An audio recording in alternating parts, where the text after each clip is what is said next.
nmms mat அதாவது மனத்திறன் தேர்வில் அடுத்தது நம்ம பார்க்க போகிறது பகடை சார்ந்த கணக்குகள், அதாவது டைஸ் அப்படின்னு சொல்லக்கூடிய அந்த பகடை சார்ந்த கணக்குகள் தான் நம்ம பார்க்க போகிறோம். டைஸ் அப்படிங்கிறத நம்ம பார்த்துருப்போம், அதை வச்சு நம்ம விளையாடியிருப்போம். இந்த பகடை என்பது பார்த்திங்க அப்படின்னா இதுதான் பகடைன்னு நம்ம சொல்லுவோம். ஓகேவா? டைஸ் இதில் மொத்தம் 6 பக்கங்கள் கொண்டதாக இருக்கும். சரிங்களா? 6 பக்கங்கள் கொண்டு இந்த டைஸை உருவாக்கியிருப்பாங்க. இதில் ஒன்றா புள்ளி வைத்திருக்கோம், இல்லைன்னா நம்பர் போட்டிருப்பாங்க.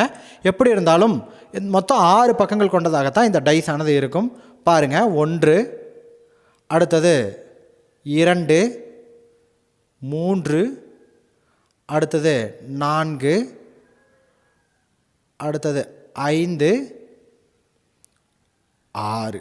6 பக்கங்கள் கொண்டதாக அந்த பகடையானது உருவாக்கப்பட்டிருக்கு. அடுத்தது எதிர்பக்கங்கள் அப்படிங்கிறது என்னன்னு நம்ம தெரிஞ்சுக்க போகிறோம். எதிர்பக்கங்கள் அப்படின்னா ஒரு டைஸை பிடிக்கிறோம் இல்லையா, இப்படி பிடிக்கும்போதே நம்ம 2 எதிர்பக்கங்களில் தான் கை வச்சுருப்போம். அதாவது இப்போ பார்த்தீங்கன்னு வைங்களேன், இப்போ நான் 4ஆம் நம்பரில் கை வச்சுருக்கேன். சரிங்களா? இப்போது இதோட எதிர்பக்கம் என்னவா இருக்குன்னு பாருங்கள், 3. 4னுடைய எதிர்பக்கம் என்னவா இருக்குது, 3. ஒரே ஒரு எதிர்பக்கம் தான் இருக்கும். அடுத்தது இப்படி நம்ம பிடிக்கிறோன்னு வைங்களேன், இப்போ நம்ம பிடிச்சிருக்கிற பக்கம் வந்து 2. சரிங்களா? 2ஆம் நம்பர்கிட்ட நான் பிடிச்சிருக்கேன். இதோட எதிர்பக்கம் என்னவாக இருக்கும் அப்படின்னு பாருங்கள், 5. ஓகேவா? இந்த மாதிரி ஒவ்வொரு எண்ணிற்கும் ஓர் எதிர்பக்கம் வீதம் இருக்கும். சரிங்களா? ஒரு பக்கத்திற்கு ஓர் எதிர்பக்கம் தான் இருக்கும். மொத்தம் 3 ஜோடிகள் எதிர்பக்கங்கள் கொண்டதாக இருக்கும். ஆனால் ஒவ்வொரு எண்ணிற்கும் ஓர் எதிர்பக்கம் மட்டுமே இருக்கும். சரிங்களா? எதிர்பக்கத்தை பொறுத்த வரைக்கும் ஒன்று தான் இருக்கும். அடுத்தது அடுத்துள்ள பக்கம் அப்படின்னா என்னன்னு தெரிஞ்சுக்கோங்க. அடுத்துள்ள பக்கம் என்பது இப்போ இந்த 1ஆம் நம்பர் இருக்கு இல்லையா, இந்த 1ஆம் நம்பருக்கு அடுத்துள்ள பக்கம் என்பது இதை பொறுத்த வரைக்கும் இதை ஒட்டி இருக்கக்கூடிய பக்கங்கள், இதோட தொடர்பில் இருக்கக்கூடிய பக்கங்கள். பார்த்திங்கன்னா இந்த பக்கம் ஒன்று தொடர்பில் இருக்கும், மேல் பகுதி ஒன்று தொடர்பில் இருக்கும், கீழ்ப்பகுதி ஒன்று தொடர்பில் இருக்குது, இந்த வலது பக்கம் ஒரு தொடர்பில் இருக்குது. சரிங்களா? மொத்தம் 4 பக்கங்கள் இதோடு தொடர்பில் இருக்கும். அதுதான் அடுத்துள்ள பக்கங்கள் சொல்லுவாங்க. மேல் பகுதி ஒன்று, கீழ்ப்பகுதி ஒன்று, இடது பக்கம் ஒன்று, வலது பக்கம் ஒன்று, மொத்தம் 4 பகுதிகள் கொண்டதாக அதோட தொடர்பில் இருக்கக்கூடியதாக இருக்கும். இதுதான் அடுத்துள்ள பக்கங்கள் என்று சொல்லுவாங்க. சரிங்களா? அப்போது ஒரு எண்ணிற்கு 4 அடுத்துள்ள பக்கங்கள் இருக்கும், எதிர்பக்கங்கள் ஒன்று தான் இருக்கும். பொதுவாக கேள்விகளை பொறுத்த வரைக்கும் எதிர்பக்கங்களை அடிப்படையாக வச்சு தான் கேள்விகள் கேட்பாங்க. அதை எப்படி கேட்பாங்க, அதை எப்படி கண்டுபிடிக்கிறது, ஒரு எண்ணுக்குரிய எதிர்பக்கத்தை எப்படி கண்டுபிடிக்கிறதுங்கிறத நாம் இப்போ பார்க்கலாம். பகடை சார்ந்த கணக்கில் ஃபஸ்ட்டு கேஸ் என்னன்னு பார்த்தீங்க அப்படின்னா பொது எண் அற்றது, அதாவது நோ காமன் நம்பர்ஸ். இந்த 2 இதை பார்த்தோன்னே நம்மளுக்கு 2 டைஸ் இருக்கும்னு நம்ம நினச்சிக்குவோம். பட் 2 டைஸ் கிடையாது. ஒரே டைஸினுடைய 2 டைமென்ஷன் தான் இருக்குது, அதாவது பரிணாமங்கள் தான் இருக்குது. சரிங்களா? அப்போது இதை வச்சுக்கிட்டு நாம் எப்படி கண்டுபிடிக்கிறது, எதுக்கு எந்த எண் எதிரானது அப்படின்னு நம்ம கண்டுபிடிக்கணும். இப்போது இது 2 டைஸ் கிடையாது, ஒரே டைஸினுடைய ஒரு டைமென்ஷன்னு சொல்லுவாங்க. அதை வச்சு தான் நம்ம இப்போ கண்டுபிடிக்க போகிறோம். இது 2ம் ஒரே டைஸ் தான். இப்போ பார்த்தீங்க அப்படின்னா இந்த டைஸை பொறுத்த வரைக்கும் பொது எண் அப்படிங்கிறது எதுவுமே இல்லை. பார்த்தீங்களா? இங்கே 1, 2, 3ன்னு இருக்குது. இங்கே பார்த்தீங்க அப்படின்னா 6, 5, 4 அப்படின்னு சொல்லி இருக்குது. இது 2லையுமே பொதுவான எண்ணே இல்லை. வழக்கமாக பொதுவான எண் கொடுக்கல அப்படின்னு வைங்களேன், இதற்கு ஒரு சின்ன விஷயம் இருக்குது. என்னன்னு பார்த்தீங்கன்னா எப்போவுமே அந்த எதிரெண்களுடைய கூடுதல் பார்த்திங்க அப்படின்னா 7ஆம் நம்பர் வர மாதிரி தான் டைஸை தயாரிப்பாங்க. பொதுவாக 2 எண்களை கூட்டினால், எதிரெண்களை கூட்டினால் அதோட விடை வந்து 7 வர மாதிரி தான் பண்ணுவாங்க. அதன்படி பார்க்கும்போது இந்த 1ஆம் பகுதியினுடைய எதிரெண் என்னவாக இருக்கும்னு பார்த்திங்கன்னா 6ஆக இருக்கும். 2னுடைய எதிரெண்ணானது 5ஆக இருக்கும். அடுத்தது 3னுடைய எதிரெண்ணானது எதிர்பக்கத்தில் 4ஆக இருக்கும். இப்போ கூட்டி பார்த்திங்க அப்படின்னா 7 வரும். சரிங்களா?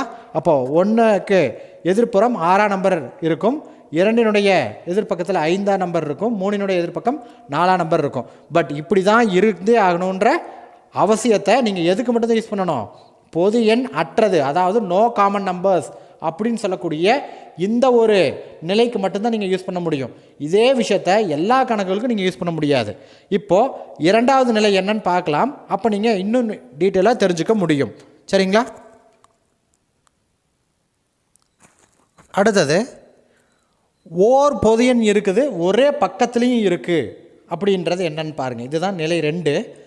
இப்படி கொடுக்கப்பட்ட கணக்கில் ஓர் பொது எண், இப்போ இந்த 2 பரிணாமங்களை ஒப்பிடும்போது ஒரு பொதுவான எண் இருக்குது. என்னென்னு பார்த்தீங்கன்னா 3 என்ற எண் வந்து பொதுவாக இருக்குன்னு பாருங்கள். சரிங்களா, 3 என்ற எண் இரண்டுலேயும் வந்திருக்கு. ஸோ பொதுவான எண் இருக்குது. அதே சமயம் அந்த எண்ணானது ஒரே பக்கத்தில் அமைஞ்சிருக்கு. பார்த்தீங்கன்னா இதுவும் இந்த ஃப்ரண்ட் பேஜில் தான் இருக்குது, ஃப்ரண்ட் பக்கத்தில் இருக்குது. இதுவும் பார்த்திங்க அப்படின்னா அந்த முதல் பக்கத்தில் இருக்குது. சரிங்களா, ரெண்டும் ஒரே பக்கத்தில் அமைந்திருக்கிறது. இப்படி இருந்தால் ரொம்ப ஈஸியாக இந்த கணக்கை போட முடியும். எப்படி அப்படின்னு பார்த்தீங்க அப்படின்னா, இந்த 3க்கு கேன்சல் பண்ணிவிட்டு இந்த 1க்கு நேராக என்ன இருக்குன்னு பாருங்கள், 2 இருக்குது.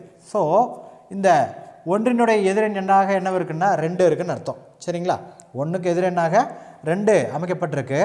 அடுத்தது 5னுடைய எதிரெண்ணாக என்ன அமைக்கப்பட்டிருக்குன்னு பாருங்கள், 4 அமைக்கப்பட்டிருக்கு. சரிங்களா, டைஸ் என்பது இந்த 5க்கு நேராக 4 அமைக்கப்பட்டிருக்கு. சரி, அப்போது 3னுடைய எதிரெண் என்னவாக இருக்குன்னு தெரியுமா? ஆட்டோமேட்டிக்காக நம்மளுக்கே தெரியும். இங்கே 6ஆம் நம்பர் தான் மிஸ்ஸிங்காக இருக்குது. ஸோ 3க்கு எதிர்ப்புறம் 6 இருக்கிற மாதிரி அமைச்சிருக்காங்க. அப்படி தான் இந்த டைஸ் ஆனது உருவாக்கப்பட்டிருக்காங்க.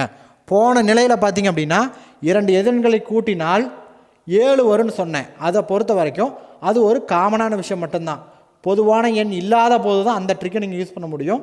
இப்போ பொதுவான எண் இருக்குது. ஸோ இப்போது நீங்கள் அந்த ட்ரிக்கை யூஸ் பண்ணக்கூடாது. இப்போது 3 நம்ம கேன்சல் பண்ணிவிட்டு நேராக என்னென்ன இருக்கோ அதை நம்ம அப்படியே யூஸ் பண்ணிக்கலாம். 1க்கு நேராக இருப்பது 2, 5னுடைய பக்கத்தில் அமைந்திருப்பது, அதே எதிர்பக்கத்தில் அமைந்திருப்பது 4. ஸோ 3ஆம் நம்பரினுடைய எதிர்பக்கமாக இருப்பது மீதி இருக்கிற நம்பர் 6. சரிங்களா, இந்த ட்ரிக்கை தான் நீங்கள் யூஸ் பண்ண முடியும் இந்த கணக்குக்கு. இப்போது இந்த கணக்கை பொறுத்த வரைக்கும் பார்த்திங்க அப்படின்னா ஓர் பொதுவான எண் இருக்கா? எந்த எண் பொதுவானது அப்படின்னு பார்த்தீங்கன்னா 5 என்ற எண் வந்து இந்த கணக்கில் பொதுவாக இருக்குது. அதே சமயம் ரெண்டுமே வேறு வேறு பக்கத்தில் அமைஞ்சிருக்கு. இந்த 5 என்பது மேல் பக்கத்தில் அமைஞ்சிருக்கு. இது வந்து பார்த்திங்கன்னா முகப்பு பக்கத்தில் அமைஞ்சிருக்கு. சரிங்களா, இது பார்த்திங்கன்னா மேல் பக்கத்தில் இருக்குது, பார்த்தாலே தெரியுது. இது வேறு பக்கத்தில் இருக்குது, இது வேறு பக்கத்தில் இருக்குது. ஸோ இப்படி இருந்தால் இந்த கணக்கை எப்படி நம்ம செய்கிறது அப்படிங்கிறத பார்க்க போகிறோம். இப்படி வேறு வேறு பக்கத்தில் இருக்குன்னு வைங்களேன், நீங்கள் என்ன பண்ணலாம் அப்படின்னா ஏதோ ஒரு டைஸை, சரிங்களா, இந்த ஒரு டைஸை எடுத்துக்கலாம்னு சரி, இதை எடுத்துட்டாலும் சரி, இது ஒரே ஒரு டைஸை எடுத்துகிட்டு இதில் நீங்கள் இருக்கக்கூடிய எண்களை நீங்கள் சுழற்சி பண்ணலாம். அதாவது கிளாக் வைஸ்ன்னு சொல்லுவாங்க. கடிகார சுற்றுலையோ கடிகார எதிர் சுற்றுலையோ நீங்கள் சுழற்சி பண்ணலாம். எப்படி சார் அதை பண்ணுறது அப்படின்னு பார்த்தீங்கன்னா, இப்போ இந்த 4 வந்து இங்கே வந்திருக்குன்னு வைங்களேன். இந்த 4 வந்து இங்கே வந்துச்சுன்னா இங்கே இருக்கிற 5 என்பது மேலே போகும். ஸோ இங்கே இருக்கிற 2 வந்து இங்கே வரும். அதாவது பார்த்திங்க அப்படின்னா இதுதான் கிளாக் வைஸ்ன்னு சொல்லுவாங்க.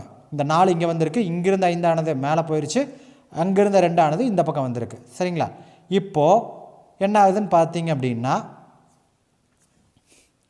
இப்போ அந்த சுழற்சி பண்ணி முடிச்சதுக்கப்புறம் இப்போ 5 என்பது ஒரே மாதிரி நேராக இருக்கான்னு பார்த்துக்குங்க. இங்கேயும் 5 என்பது மேல் பக்கத்தில், இங்கேயும் 5 என்பது மேல் பக்கத்துக்கு வந்துருச்சு. இப்போது ஆப்போசிட்டில் என்னென்ன நம்பர் இருக்குதுன்னு கண்டுபிடிச்சிட முடியும். 3க்கு எதிராக என்ன இருக்குதுன்னு பார்த்தீங்க அப்படின்னா 4 இருக்குது. சரிங்களா, அடுத்து 1ஆம் நம்பருக்கு ஆப்போசிட்டாக இங்கே என்ன வந்திருக்குன்னு பார்த்தீங்க அப்படின்னா 2 வந்திருக்கு. அப்போது 5ஆம் எண்ணுக்கு எதிரெண்ணாக என்ன வந்திருக்கும் அப்படின்னு பார்த்தீங்கன்னா 5க்கு எதிரெண்ணாக 6 தான் வரும். ஏன்னா மிஸ்ஸிங்கான நம்பர் அதுதான். 5க்கு எதிராக 6 வருவது மாதிரி இந்த டைஸ் ஆனது அமைக்கப்பட்டு இருக்குது அப்படின்றத தெரிஞ்சுக்கலாம். அடுத்தது 3 டைமென்ஷன் கொடுக்கப்பட்டு, அதாவது 3 டைஸ் கிடையாது, ஒரே டைஸினுடைய 3 டைமென்ஷன் பரிணாமங்களை வச்சுக்கிட்டு எப்படி கணக்கு செய்கிறது அப்படின்னு பார்க்கலாம். 2 கேள்விகள் கொடுக்கப்பட்டிருக்கு. 1இன் கீழ்ப்புறம் உள்ள கீழே உள்ள எண் என்ன அப்படின்னு சொல்லி கேட்டிருக்காங்க. அடுத்தது 6இன் கீழே உள்ள எண் என்ன அப்படின்ற மாதிரி கேட்டிருக்காங்க. இப்போது இந்த மாதிரி 3 எண்கள் கொடுக்கப்பட்டிருந்துச்சு அப்படின்னா, 3 பரிணாமங்கள் கொடுக்கப்பட்டிருக்கு அப்படின்னா நாம் எதிரெதிர் எண்கள் என்னென்னன்றதை கண்டுபிடிச்சிட்டாலே போதுமானது. அதை தான் இவங்களும் கேட்டிருக்காங்க. கீழேன்னு சொன்னங்காட்டி நீங்கள் கன்ஃபியூஸ் ஆக வேண்டியதே இல்லை, எதிரே உள்ள எண் தான் கேட்டிருக்காங்க. இப்போ பார்த்தீங்க அப்படின்னா 1ஆம் நம்பருக்கு 1ஆம் நம்பரினுடைய அடுத்துள்ள பக்கங்கள் என்னென்னு பாருங்கள். 3 இருக்குது, 5 இருக்குது. சரிங்களா, இது வந்து அடுத்துள்ள பக்கங்கள். அதே மாதிரி 6 இருக்குது, 4 இருக்குது. ஓகேவா, அப்போது 1ஆம் நம்பரில் மிஸ் ஆன நம்பர் என்னென்னு பார்த்தீங்கன்னா இது எல்லாமே அடுத்துள்ள பக்கங்கள். சரிங்களா, அப்போது எதிரெண் என்னவாக இருக்கும் அப்படின்னு பார்த்தீங்கன்னா 2ஆக இருக்கும். ஓகேவா, ரைட். அடுத்தது வேறு என்ன பொதுவான எண்கள் இருக்குதுன்னு பார்த்தீங்கன்னா, இப்போ 3 இருக்கு இல்லையா, 3 இருக்குது. இந்த 3 என்பது பார்த்திங்க அப்படின்னா 3னுடைய அடுத்துள்ள பக்கங்களாக 1 5 இங்கே இருக்குது. அடுத்தது 2 4 இருக்குது. சரிங்களா? அப்போது மீதி இருக்கக்கூடிய எண் என்னன்னு பார்த்திங்க அப்படின்னா 6 தான் இருக்குது. இதெல்லாமே அடுத்துள்ள பக்கங்கள். ஸோ மீதி இதில் மிச்சம் இருக்கிற நம்பர் என்னென்னு பார்த்தீங்கன்னா 6. ஸோ அதுதான் எதிரான எண்ணாக இருக்கும். 3னுடைய எதிர்பக்கம் 6 அப்படிங்கிறத நம்ம தெரிஞ்சுக்கிறோம். அடுத்தது பார்த்திங்க அப்படின்னா இந்த 2 கண்டுபிடிச்சிட்டோம் இல்லையா? இப்போ மீதி ஆட்டோமேட்டிக்காக நம்ம என்ன பண்ணலாம்னா 4னுடைய எதிர்பக்கம் என்னவாக இருக்கும்னு பார்த்தீங்கன்னா 5ஆகத்தான் இருக்கும். ஓகேவா? 1னுடைய எதிர்பக்கம் 2 வர மாதிரி அமைச்சிருக்காங்க, 3னுடைய எதிர்ப்புறம் 6 வர மாதிரி அமைச்சிருக்காங்க, 4னுடைய எதிர்பக்கம் 5 வர மாதிரி அமைச்சிருக்காங்க. இப்போ நம்ம பார்த்துக்குவோம் 1ன் கீழே உள்ள எண் என்ன, அதாவது 1ன் எதிரே உள்ள எண் என்னன்னு பார்த்தீங்கன்னா 2. ஓகே. அடுத்தது 6ன் கீழே உள்ள எண் என்ன, 6னுடைய எதிர்ப்புறம் உள்ள எண் தான் கேட்டிருக்காங்க. அப்போது 3 அப்படிங்கிறத இதனுடைய விடையாக நம்மளுக்கு கிடைக்குது. இப்படி தான் பகடை சார்ந்த கணக்குகளை நம்ம செய்யணும்.